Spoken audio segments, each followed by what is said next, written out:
Damos inicio a la edición de esta semana de su programa Síntesis. Hoy contamos en el estudio con la presencia de un invitado que nos da mucho placer tener aquí hoy, sobre todo en su condición de ministro de Economía, Planificación y Desarrollo de la República Dominicana. Es el licenciado Juan Ariel Jiménez. Bienvenido a Síntesis, licenciado. Muchas gracias, Michelle. Muy contento de estar compartiendo aquí contigo. Bien. Licenciado, primero tenemos que decirle que nos sentimos muy bien, nos sentimos representados en usted, en esta posición que usted ha sido designado recientemente por el presidente Danilo Medina como ministro de Economía, Planificación y Desarrollo, y creemos que en lo personal el presidente debió, no solo reconoce el trabajo que usted ha hecho en todos estos años en el Ministerio de la Presidencia, sino que debió hacerlo antes, ¿verdad? Muchísimas gracias por estar con nosotros y vamos a hablar un poquito de... Vamos a explicarle primero a la gente, que hay mucha duda con todo esto. ¿Qué es el Ministerio de Economía, Planificación y Desarrollo? La gente entiende que usted es un ministro que se debe de sentar en una mesa a hacer unos números a futuro y que no incide porque hay una política monetaria en el Banco Central, hay un Ministerio de Finanzas, unas recaudaciones por otro lado. Háblenos de cuál es la función básica del Ministerio de Planificación y Desarrollo. Un poquito más compleja y más entretenida que lo que acabas de describir. Bueno, el Ministerio de Economía, Planificación y Desarrollo es el continuador de lo que anteriormente era el Secretariado Técnico de la Presidencia. Básicamente una instancia que en sus inicios fue muy técnica, fue una unidad de pensamiento dentro de la presidencia y que ejercía mucha influencia en la toma de decisiones que normalmente tiene que hacer un presidente. Entonces, en el año 2006 se cambia, se crea este ministerio y está encargado de muchas cosas. Por un lado, la coordinación del equipo económico. Ahí es Ministerio de Economía. Poder darle seguimiento a las distintas variables económicas y juntamente con el Ministerio de Hacienda, con el Banco Central, participar en la toma de decisiones sobre el acontecer económico nacional. Pero también elementos muy importantes como la planificación. En un país como República Dominicana, que tiene tantos recursos escasos, es importante que se realicen todas las actividades para que la inversión, para que el uso del terreno, el uso del agua, sea lo más eficiente posible y le dé el mayor beneficio a la población. Entonces, por eso tiene que planificar el uso de esos recursos limitados, como por ejemplo, el presupuesto nacional en la parte de proyectos debe pasar por el Ministerio de Economía para hacer una evaluación y decir este es un buen proyecto para el devenir nacional. En la parte de desarrollo debe contribuir a que las distintas iniciativas que realiza el Poder Ejecutivo contribuyan a la mejora del bienestar dominicano, pero también incluso fomentar asociaciones sin fines de lucro que son entidades que fuera del gobierno, aunque algunas de ellas apoyadas por el gobierno, puedan contribuir con el bienestar de la población. Bien, cuando preparábamos este programa, que hicimos vimos una gran cantidad de temas, nos llama la atención de que vamos a comenzar inverso, porque ya usted tiene una agenda que en los días que tiene desempeñando la función de ministro, podemos perfectamente trabajar con los temas que usted tiene como agenda, como ejes fundamentales de lo que usted quiere que sea su administración. Me llama la atención y la parte de que usted está tratando de llegar a la población a través de dos recursos. Uno son las redes sociales, transmitiendo información, y otro haciendo hasta consultas directas. Una usted le llama la consulta y otro el live. Sí. Perfecto, pero ¿de qué le sirve a la población tener contacto con el Ministerio de Planificación para usted conocer las necesidades de la población o para la población recibir información de lo que está haciendo su gobierno? Ambas cosas. Lo primero es que el proceso de desarrollo que se lleva a cabo en un país o en una comunidad es importante que la ciudadanía y los grupos sociales sean partes del mismo. Que no sean sujetos pasivos que esperan que el gobierno tome una decisión, que el gobierno les resuelva todos sus problemas sin ellos pensar, sin ellos poder opinar sobre cómo quieren que el mismo gobierno influya en su bienestar.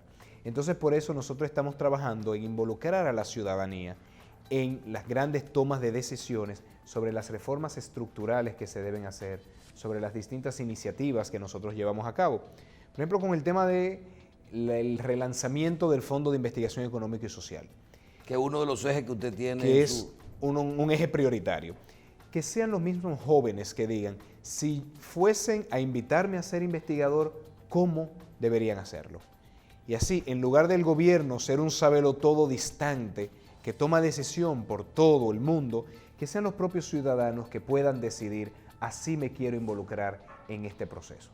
Por eso también nosotros tenemos el MEPIT Live, en donde periódicamente ciertas iniciativas nosotros las informamos y además permitimos preguntas, una interacción directa a través de las redes sociales para que justamente cada grupo, cada persona en cualquier parte del territorio nacional o aún en el extranjero pueda saber qué está haciendo el gobierno por ellos y pueda también opinar sobre cómo quisieran que el gobierno trabaje en beneficio de ellos. Pero, y esto, haciendo un poquito de pausa, no le puede crear un conflicto, porque usted sabe muy bien que en el Congreso le dice un congresista, un legislador, bueno, que se aprueba la ley posible, siempre la ley posible. En el caso del Ministerio de Planificación, no, el tener tanta interacción e información hacia los ciudadanos, cuando muchas veces los ciudadanos funcionan en primera persona, lo que yo necesito, lo que yo creo, lo que yo veo, sin saber lo que es un modelo económico, un tema. Planificación significa hasta prever cuál es la situación económica hacia el año 2020 cuando haya unas elecciones. O sea, qué va a pasar con la economía, con la entrada del turismo, o sea, no es tan fácil como. ¿No podrían ustedes llenarse mucho de demandas que no pudieran cumplir? Es que el tema ha cambiado mucho. De verdad, el rol del gobierno y el rol de la ciudadanía ha sido modificado. Anteriormente nosotros pensábamos en una democracia electoral. Cada cierto tiempo las personas van a las urnas, deciden los candidatos que quieren que les representen en el Poder Ejecutivo y en el Poder Legislativo. Hoy en día, por el empoderamiento de la ciudadanía, por la información que tiene toda persona en una sociedad, se requiere una democracia más participativa, que las personas puedan participar en esos procesos. Y cada uno de nosotros tendrá que aprender a manejarse con el otro. Yo creo que los funcionarios tenemos que tener la humildad suficiente para saber que no lo sabemos todo, que no hacemos todo lo que deberíamos hacer, que necesitamos escuchar más, involucrar a la gente. Y la ciudadanía también tiene que entender que los procesos son paulatinos, que no todo se puede resolver al mismo tiempo, que siempre hay restricciones.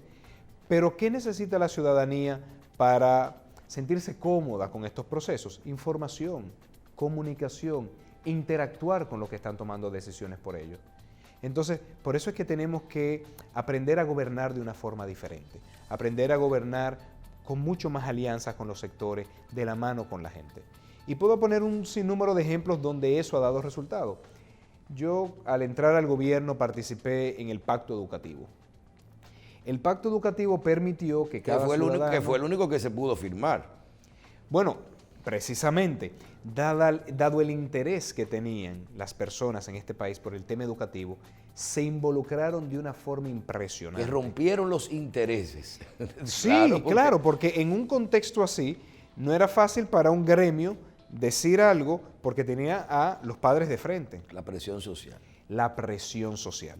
Entonces, para garantizar la continuidad de ciertas iniciativas, necesitamos empoderar al ciudadano, que sea el ciudadano que diga, esto se está haciendo por mí y así yo quiero que se mantenga. Dentro de estos ejes de trabajo del ministerio, hay algo que usted le llama o que le han denominado el Fondo de Cohesión Territorial. ¿Qué tiene que ver el ministerio con el territorio? Bueno, justamente el presidente Danilo Medina crea por decreto un fondo que busca aumentar la inversión en las comunidades más pobres del país.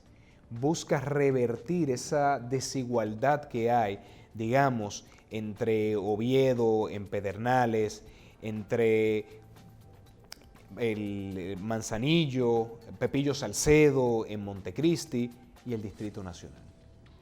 Entonces, muchas veces esas comunidades se quedan rezagadas en cuanto a la inversión física, de recursos humanos, y eso hace que sea difícil salir de la pobreza.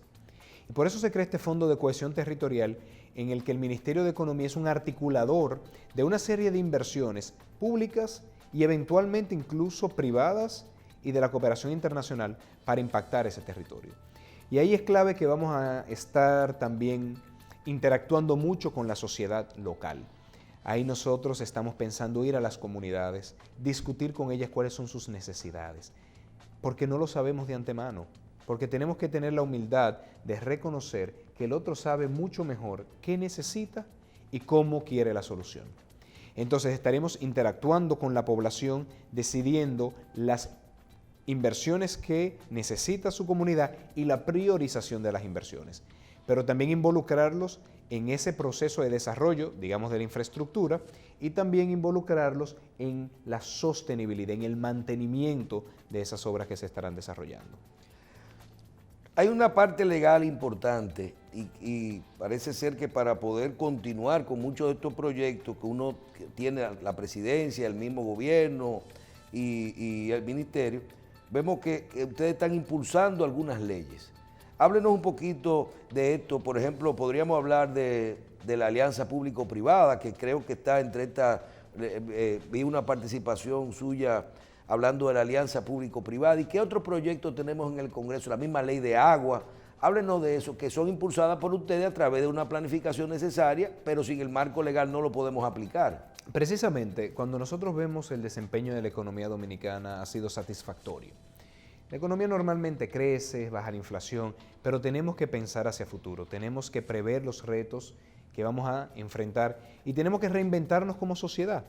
Y en ese proceso de planificación de qué seremos en los próximos años, es que se requieren de una serie de leyes que habiliten una serie de intervenciones puntuales, como sería la alianza público-privada, o que regulen el uso de un recurso limitado, como sería agua o el territorio. La misma ley de uso de distribución territorial, ¿verdad? Justamente, entonces, ¿en qué estamos trabajando? Por un lado, desde que vengo de la presidencia, hemos estado involucrados en la ley de alianza público-privada, que va a habilitar que se pueda desarrollar infraestructura, que se puedan realizar servicios sociales con apoyo del sector privado.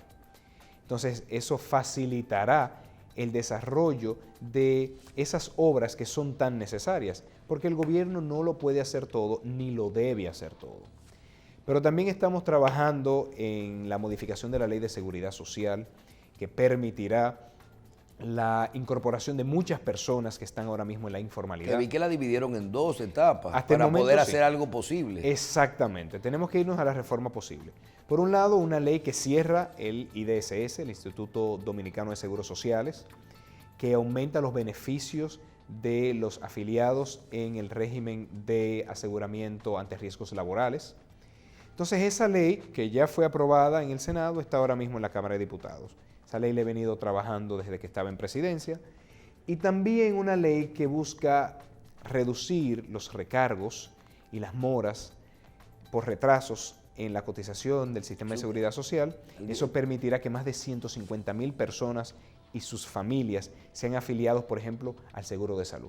Pero me dicen a mí que también ustedes le están dando en esa ley autonomía a Henry Sadalá en la tesorería. Justamente se está dando autonomía porque técnica, parece financiera. Que él tiene como la vez en la mano con el marco legal actual que no puede actuar. Exactamente. Entonces, ¿qué estamos buscando? Vamos a perdonar parte de la deuda que viene del recargo, pero vamos a fortalecer las entidades del gobierno que están empoderadas para evitar que se produzcan esos retrasos. Entonces, eso en cuanto a la Ley de Seguridad Social.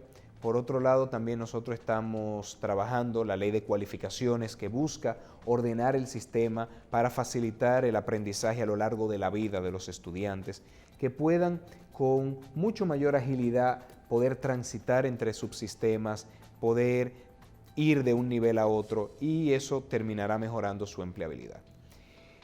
Adicional a eso, desde el MEPID, nosotros estamos trabajando en algunas leyes que vienen a poner orden en la casa. Por ejemplo, la Ley de Ordenamiento Territorial. El territorio es limitado, tiene muchos usos posibles. Algunos entienden que una parcela debería ser más agropecuaria o que debería ser industrial o turística. Por mismo el caso de la importancia de la minería en un país. Exactamente. Entonces, hay que ser muy cauto en cómo se utiliza el territorio de una forma que sea el mejor uso posible para el beneficio de la ciudadanía. ¿Y usted cree que los intereses en República Dominicana van a permitir que ustedes aprueben una ley de ordenamiento territorial? Cuando usted le diga a una gente que en el sur esas lomas tienen oro y que hay que explotarlas y que lo que vamos a sembrar es a reforestar en tal zona y que las otras son de playa y las otras son de vacas. Claro que sí, porque justamente si estamos diciendo esta es una zona turística, por ende no debe ser usada en minería, para poder dar esa recomendación, para poder legislar al respecto, se tiene que tener una serie de insumos de planificación que nos digan que si se usa en turismo se crearían N cantidad de empleo superior a cualquier otro uso, se generaría un dinamismo económico superior, entonces con eso nos ganamos a las comunidades. No es tan difícil si se sabe hacer bien. Claro, no será de la noche a la mañana, esto hay que implementarlo paulatinamente, pero nos vamos educando, nos vamos acostumbrando a ser más organizados. También tenemos la Ley General de Aguas, que estaremos trabajando en el Congreso. El agua es un recurso natural sumamente importante para la vida, el día a día de la familia. Aseo, cocina, consumo, pero también para la generación de ingresos, agricultura, pecuaria, turismo. Entonces, un recurso escaso hay que saber cómo se utiliza. Y en eso ayudará la Ley General de Aguas. Uno ve todo esto y dice, pero ven acá, tenemos el tiempo necesario, ¿por qué no nos frenamos? Inventamos menos y vamos a... Usted mencionó el territorio, el agua, la seguridad social, y la educación. 4 o 5 cosas que con eso es suficiente para no hacer nada, porque queda un año de esto, ¿verdad? ¿Cómo ustedes van a garantizar que haya continuidad, independientemente del partido que gane, del candidato que gane y todo eso? Porque usted está hablando del futuro de los dominicanos. Todo esto se hace consenso con los otros partidos, independientemente de que yo tenga mi congreso y yo apruebo una ley y todo esto y se hace una comisión que en teoría... ¿Cómo garantizamos que esto funcione y que se mantenga en el tiempo? De varias formas, pero justamente para dar respuesta a eso es que en el Ministerio de Economía, Planificación y Desarrollo hemos decidido abrirnos más al público. Nosotros tenemos un eslogan que decimos a lo interno, MEPID, abierto, cercano y colaborativo, para involucrar a la ciudadanía y que sean ellos mismos que exijan la continuidad de las políticas públicas. Claro está, nosotros dialogamos mucho con los sectores, el empresariado, los sindicatos, la prensa, los grupos religiosos, los grupos territoriales, para que estos procesos de cambio surjan del consenso social. Y esos grupos que participan en el consenso son los que facilitan que venga cualquier otro administrador, presidente, ministro, congreso, sepa que hay una ciudadanía vigilante que las cosas se hagan bien. Entonces, por eso nosotros estamos tan cercanos a las personas y a los grupos. ¿Y hay posibilidad de que usted reciba cooperación del Congreso y de yo le digo, los intereses alrededor de todo esto? Usted tiene el sector conservador que no quiere que exploten la minería, el sector que quiere el turismo, el sector que defiende las comisiones de la ARS. O sea, cada uno de esos tiene un sector fuerte. No hay forma de que estos sectores se cedan un poco para tratar de que no pasen 8 años más sin que estas leyes pasen. Y van cediendo. Lo que pasa es que muchas veces tenemos que tener la humildad necesaria para escuchar las demandas de los otros. A veces, y me ha pasado como quien le toca negociar muchas cosas en el Congreso, en el Poder Ejecutivo, en varias ocasiones veo la oposición de un sector. Y cuando me doy el tiempo de escuchar sus argumentos sin prejuicio, puedo ver que hay preocupaciones legítimas que considerar, que tener en cuenta. Y siempre se logran mejores resultados cuando escuchamos abiertamente. Claro está, llegan momentos en que se identifica que es un tema de intereses.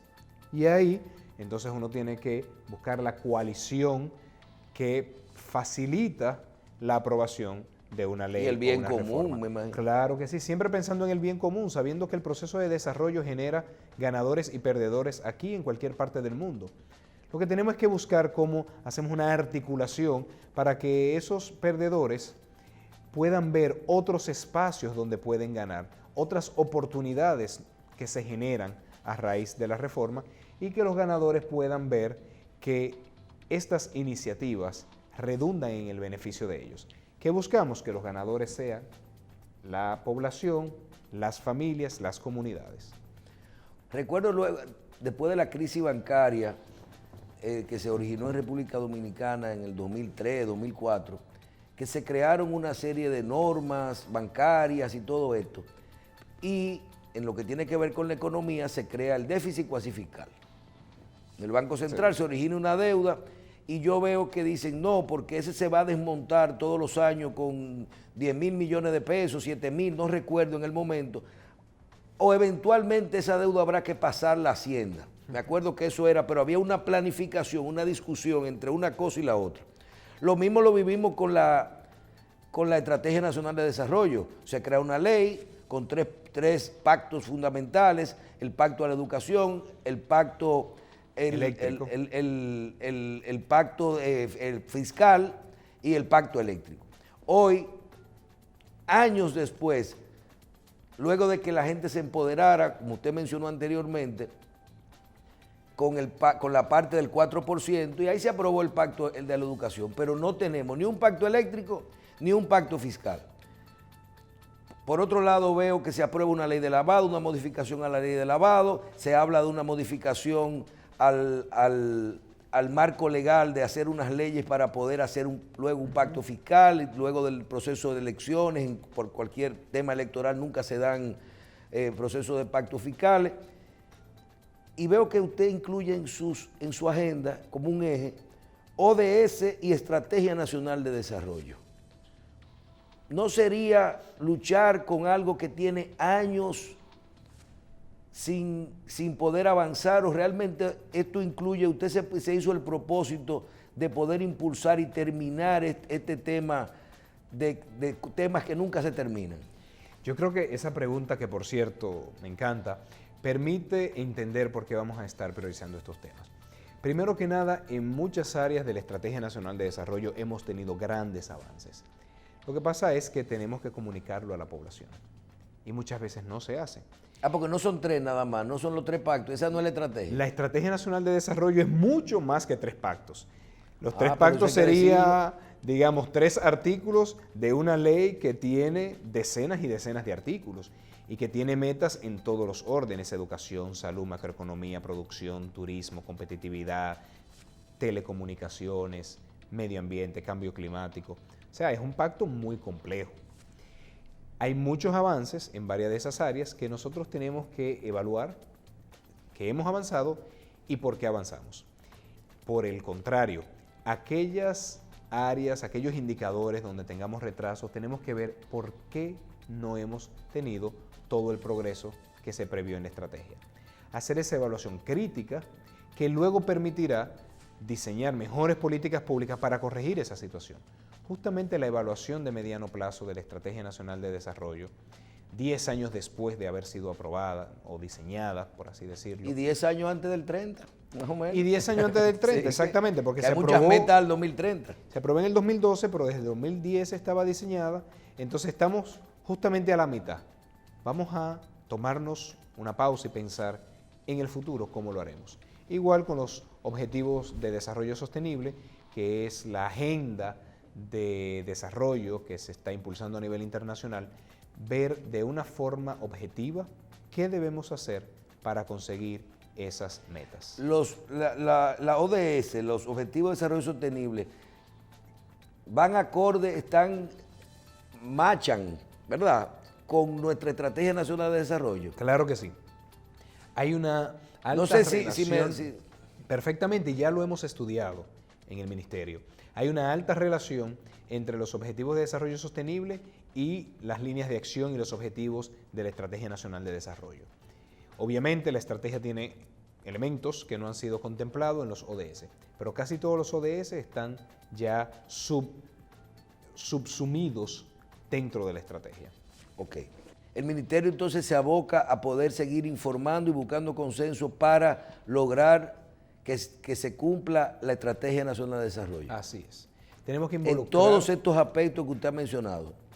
Tenemos que involucrar a la población, tenemos que involucrar a los distintos actores que tiene nuestra sociedad. Así llegamos mucho más rápido y mucho mejor a lo que se plantea en la Estrategia Nacional de Desarrollo. Bien, con su permiso. En esto usted mencionó turismo, industria, y realmente uno dice, es cierto, hay mucho que trabajar. Aprovechando su presencia aquí, yo voy a tratarle algunos temas que yo no sé si pertenecen al Ministerio de Economía, Planificación y Desarrollo, si pertenecen a la posición que usted desempeñó en el Ministerio de la Presidencia y a los que usted impulsó unos temas, o a la opinión de un servidor público profesional que tiene su posición muy clara con respecto a algunos temas. Comencemos con China, en dos vertientes.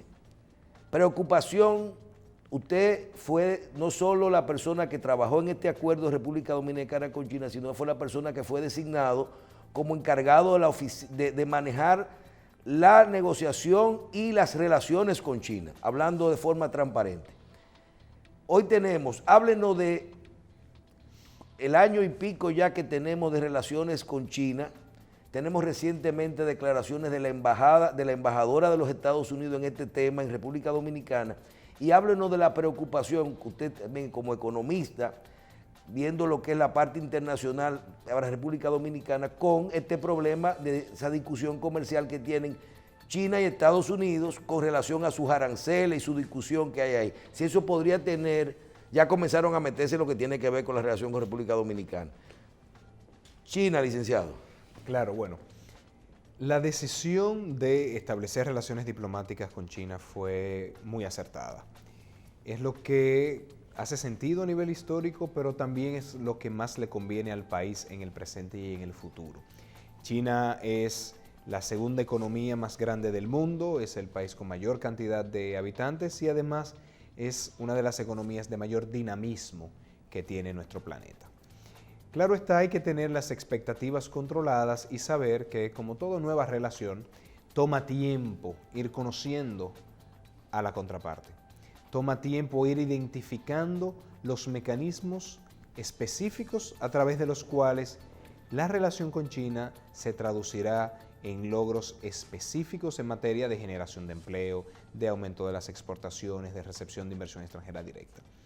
Entonces, estamos sentando las bases. Por ejemplo, en turismo, estamos trabajando fuertemente en identificar qué tipo de modificaciones hay que hacer a nuestra oferta turística para hacerla atractiva a los turistas chinos. Cosas tan sencillas como que la señalización esté también en mandarín, que la gastronomía también ofrezca opciones para los chinos. Por ejemplo, a los chinos les gusta desayunar caliente, fuerte.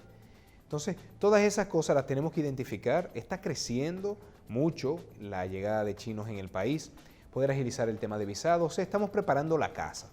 Y ellos nos han ayudado mucho, incluso a hacer promoción de República Dominicana como destino turístico, pero eso toma tiempo en China y en cualquier mercado nuevo. Por el otro lado, estamos trabajando fuertemente en aumentar las exportaciones hacia China. Participamos el año pasado en la Feria de Exportaciones e Importaciones de Shanghái. Porque usted no se ha desvinculado del tema. No, imposible, imposible. Estamos trabajando en la Feria de Shanghái de este año, en la Feria de Tabaco de este año también. Entonces, sí que hemos recibido muchas delegaciones comerciales que han venido al país, pero una relación comercial no se construye de la noche a la mañana. Ellos tienen que ver la calidad de los productos dominicanos, tienen que darlo a conocer entre sus clientes allá en China. O sea que es un proceso. ¿Usted volvería a firmar con China el acuerdo totalmente? ¿Usted entiende que a largo plazo, mediano plazo, hicimos lo correcto? 1 y 100 veces que me toque hacerlo. Bien, el Estados Unidos, preocupación con ellos y China y con relación a nosotros. Bueno, los Estados Unidos y China ahora mismo han entrado en una escalada de aranceles, intentando proteger sus mercados, y hasta cierto punto es un reflejo de demandas internas para aumentar el empleo que se entiende se había perdido fruto de que compañías norteamericanas han salido de su territorio y se han instalado en países con menores salarios, con menores costos. Entonces, pues empiezan a aumentar los aranceles Y eso lo que puede traducirse es en una disminución del ritmo de crecimiento de la economía mundial por una asignación poco eficiente de los recursos.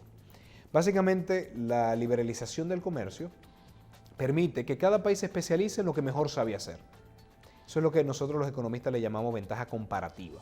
Comparado con esta otra persona, yo tengo ventaja haciendo esto. Entonces, el libre comercio permite que cada país se especialice en lo que mejor sabe hacer.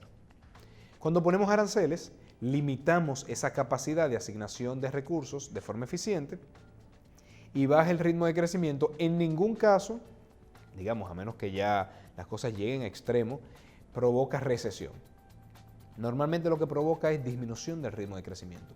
Y eso no puede afectar a nosotros. Y eso nos puede afectar de múltiples maneras. Yo vi que bajó a un 4.7, a menos que sea por el tema del turismo y la mujer del... Podemos hablar luego de qué explica la desaceleración de la economía, pero yo diría que en el caso de Estados Unidos y China, dependiendo de cómo se aborde, incluso podemos identificar nichos para insertarnos más en el mercado norteamericano.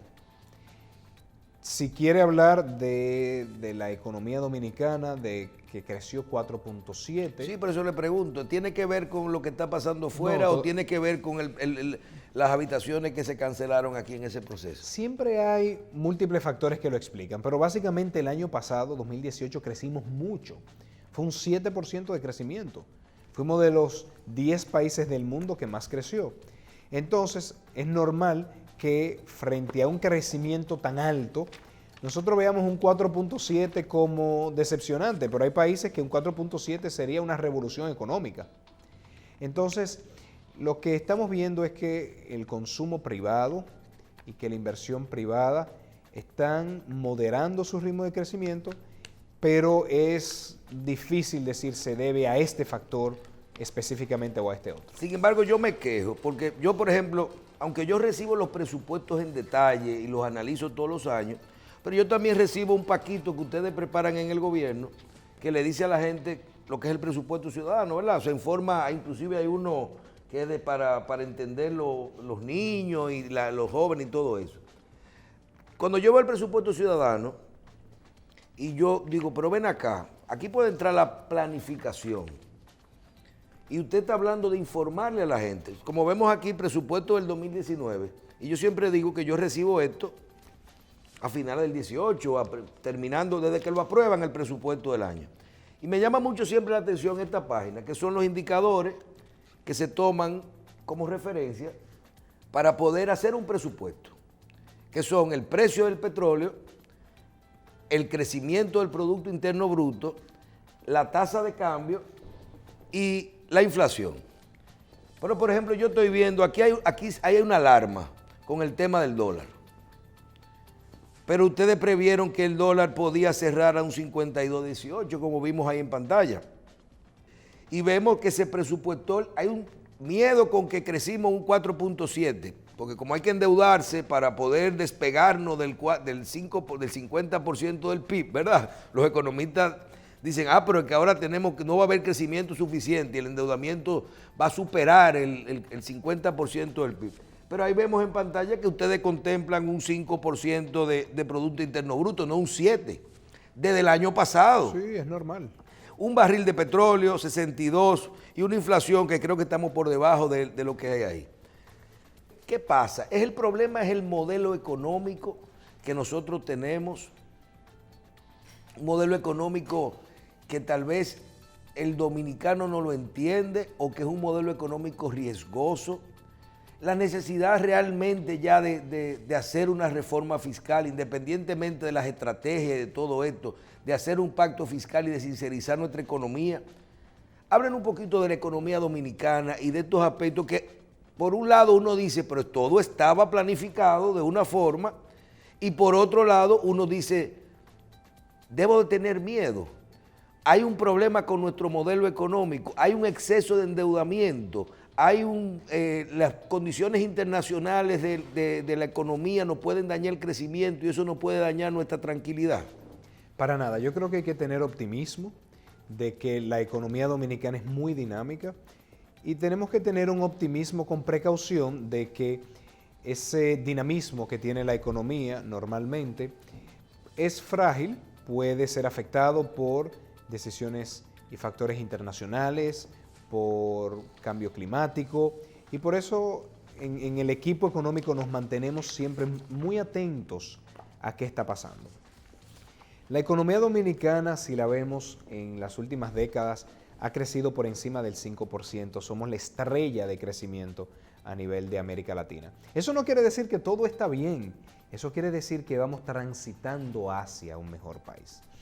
Entonces, tener un ritmo de crecimiento elevado no es extraño para República Dominicana. Así es y ha sido a lo largo de los años. Entonces, con esto quiero decir, normalmente la tendencia va bien, pero claro, cada año es particular. Cada año tenemos que ver qué está pasando y tomar las decisiones adecuadas. Es como hay personas... Pero tenemos problemas cuando tú, de salario grande en República Dominicana, a veces tenemos un déficit y tenemos un presupuesto que todos los años es superior lo que hay que tomar prestado para poder cumplir el presupuesto completo. Bueno, es que yo diría que depende de las expectativas que tengamos con el crecimiento. El crecimiento no es el punto de llegada, es el camino hacia. Ningún país por crecer 5, 6, 7% ya tiene todo solucionado. Ahora, ese país, cuando crece, como crece la economía dominicana, está en un año mejor que el anterior, pero no está todo bien. Pero hay que seguir creciendo, hay que seguir tomando decisiones. Entonces, cuando nosotros vemos la creación de empleo, se han creado más de 823,000 empleos en los últimos 6 años. ¿Quiere decir que todo el mundo tiene el empleo que merece, que necesita? Claro que no. Quiere decir que estamos mejorando y que, aunque nos queda mucho por hacer... Aunque se sacaron 1 millón y pico de gente de la pobreza, ¿no será de la pobreza extrema? Bueno, salieron más de 1.5 millones de personas de la pobreza. Eso no quiere decir que hoy en día son ricos, pero tampoco quiere decir que hoy en día tienen el nivel de vida que deberían tener. Quiere decir que pasaron un umbral de la pobreza monetaria. Quiere decir que le llega una comida al día y que duerme bajo un techo, aunque sea... Quiere decir que esa familia tiene ingresos superior a los 5,700 pesos mensuales. Y usted me dirá, ¿pero 6,000 pesos es suficiente? Claro que no. Por eso es que nosotros, a pesar de que han salido muchas personas de la pobreza, tenemos que seguir trabajando. Y que antes no tienen ingresos. Exactamente, pero que hay que seguir trabajando para que se sigan superando. Y hay que seguir trabajando para que no sean tan vulnerables ante cambios climáticos, ante elementos que se puedan dar en un sector como el turismo, como la agropecuaria. Entonces yo creo que la clave está en que no podemos pensar que porque un año nos vaya bien, porque en varios años nos vaya bien, ya está todo solucionado. No, esto requiere de un constante trabajo. En la parte que tiene que ver con el endeudamiento, al economista, a la persona de nuestra generación que ve el futuro y que está trabajando en una administración actual, la vive todos los días, lo que es estar ahí, no tiene que hacer promesas, no lo está viviendo ni especular nada. ¿Le preocupa a usted los niveles de endeudamiento de República Dominicana? Para nada, para nada. Cuando nosotros vemos qué ha pasado con el endeudamiento en República Dominicana, ha subido poco más de 6 puntos porcentuales del PIB en los últimos años, cuando países como Chile se ha casi duplicado, Costa Rica, Colombia ha aumentado significativamente. Y eso es normal porque hemos tenido un mercado internacional con bajas tasas de interés, con mucha liquidez. República Dominicana, la deuda como porcentaje del PIB ronda 39.2% más o menos en las últimas informaciones que se tienen. Entonces, cuando vemos la deuda, nosotros normalmente decimos, pero ¿es sostenible? La verdad es que la pregunta sería si República Dominicana ha estado usando la deuda de la mejor forma posible. Es que es imposible porque con el modelo económico que ustedes se diseñaron, que es un solo presupuesto, dice aquí entra inversión extranjera, financiamiento, las recaudaciones y las remesas, vamos a decir, o el turismo, esos son nuestros ingresos, incluyendo los préstamos. Y los gastos, aquí hay un presupuesto que te da 900,000 millones. ¿Cómo uno dice ¿Qué partida es interés, qué partida es inversión, qué partida es gasto con ese tipo de modelo económico? Yo quiero retomar la idea anterior y decir que si bien a mí no me preocupa la deuda, yo sí creo que hay mucha oportunidad de mejora en la calidad del gasto. El tema no es endeudarse o no, el tema es que ese endeudamiento se use de la mejor manera.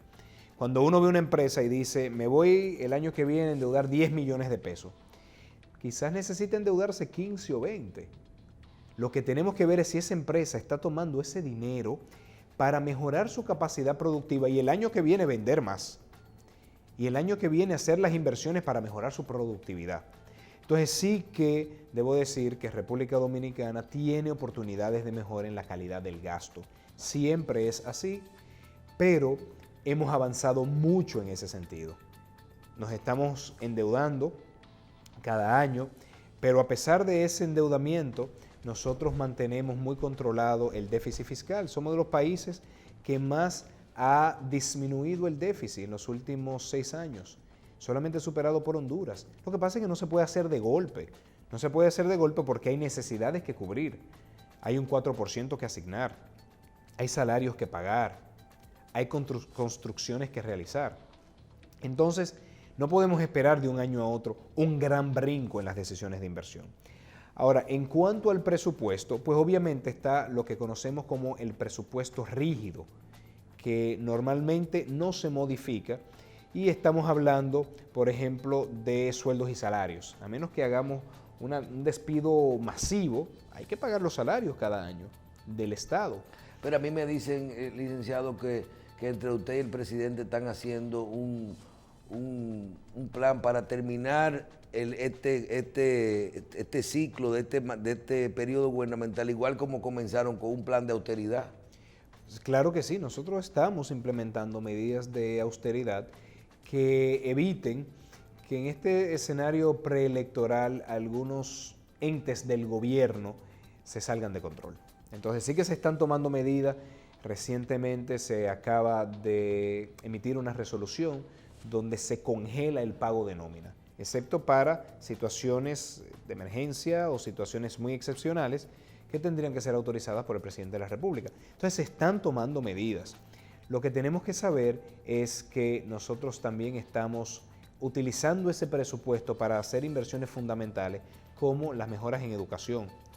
Se han casi duplicado la cantidad de aulas que tenemos en el país, como construcción de estancias infantiles, que es tan necesario para esos primeros 5 años de edad, poderle dar la atención integral que se requiere. Pero al mismo tiempo para mejorar la salud de la población, llegando a más de 77% de la población con un seguro familiar de salud, muchos de los cuales son subsidiados, son para personas de bajo ingreso, remodelando hospitales, centros de primer nivel. O sea que se está haciendo una gran inversión. Pero ministro, no me diga ese tipo de cosas así, porque eso nosotros lo conocemos y lo defendemos todos los días. Pero dígame, por ejemplo, yo veo al candidato Gonzalo Castillo, que dice, si yo fuera presidente, si yo llego a la presidencia, el problema eléctrico a mí me lo van a dejar resuelto, Danilo me lo va a dejar resuelto, el presidente Medina me lo va a dejar resuelto. ¿Usted cree realmente que nosotros podemos decir, yo no sé los problemas, no quiere que nosotros cerramos este periodo, por ejemplo, sin el subsidio al sector eléctrico? No, claro que no. Tenemos que entender también que la comunicación política, la comunicación espontánea, obviamente no tiene todos los detalles que tiene una conversación técnica como estamos teniendo. Lo que me imagino él se refiere en ese caso es que con la entrada en funcionamiento de Punta Catalina, gran parte del déficit de generación será resuelto y al disminuir el costo de generación, al decir si antes me costaba tanto, ahora me cuesta tanto, eso va a reducir el déficit. ¿Y el subsidio? Ahora, y por ende el subsidio. Ahora, ¿completamente resuelto? Claro que no. Por eso era tan importante firmar el pacto eléctrico, para nosotros poder tomar medidas muy necesarias para continuar reduciendo el déficit, para continuar reduciendo las pérdidas no técnicas. Ahorita tratamos el tema y nos quedan 2 minuticos. La reforma fiscal, la necesidad de hacer una reforma fiscal integral, posible, fácil, pero todo el mundo sabe que la reforma fiscal en la República Dominicana necesita más ingresos. ¿Cuándo nos tenemos que abocar a una reforma fiscal nos podemos quedar como estamos vemos una dirección de impuestos internos que se ha volcado a cobrar, es decir, vamos a cobrar es su tarea. de una forma, vamos a buscar el dinero donde quiera que esté. Y podemos esperar con esta medida transitoria o tenemos realmente que abocarnos rápido a hacer una amnistía y una ley de sincerización de patrimonio y vamos a hacer esto para poder recaudar y hacer un pacto fiscal. Yo lo que creo es que justamente es el pacto fiscal lo que nosotros necesitamos. No es una reforma para traer ingresos por una situación económica coyuntural, como se daba en el pasado. Si ustedes se fijan, la verdad es que en la administración del presidente Medina se ha mantenido muy controlado el déficit fiscal y por ende eso mejora la robustez de la economía. Ahora, tenemos como sociedad que decidir qué tipo de gastos queremos tener. ¿Queremos realmente darle más dinero a la UAS? ¿Queremos realmente invertir más en infraestructura, darle más dinero a los gobiernos locales? ¿Queremos invertir más, por ejemplo, en la primera infancia? Todo la justicia eso cuesta. dominicana. La justicia, ciertas obras de infraestructura necesarias, eso cuesta. Queremos quitarle dinero a la Junta. Bueno, eso a es los otra partidos. cosa. Pero lo que digo es que eso cuesta y obviamente tenemos que decir, si como sociedad nos ponemos de acuerdo en que necesitamos este gasto, vamos a ponernos de acuerdo que tenemos que financiarlo. Y para eso el pacto fiscal será clave. Bien. Ministro, muchísimas gracias. Se nos fue el tiempo. Yo creo que tratamos de ver por lo menos los principales temas de una agenda que podemos hacer 5 programas con usted. Porque la verdad que la gente necesita toda esta información. Queremos reiterar nuestro agradecimiento que usted nos acompañara hoy y decirle de verdad que lo felicitamos porque podemos estar de acuerdo con usted en muchas cosas o no, pero la verdad que el trabajo se está haciendo desde... lo hemos dicho siempre, desde que usted estaba en la presidencia y ahora mucho más desde el Ministerio de Economía, Planificación y Desarrollo. Muchas felicidades, licenciado, y gracias por acompañarnos en el día de hoy. Gracias a ustedes. Bien, nos acompañó el licenciado Juan Ariel Jiménez, Ministro de Economía, Planificación y Desarrollo. Muchísimas gracias de nuevo y a ustedes por su audiencia. Nos vemos la próxima semana.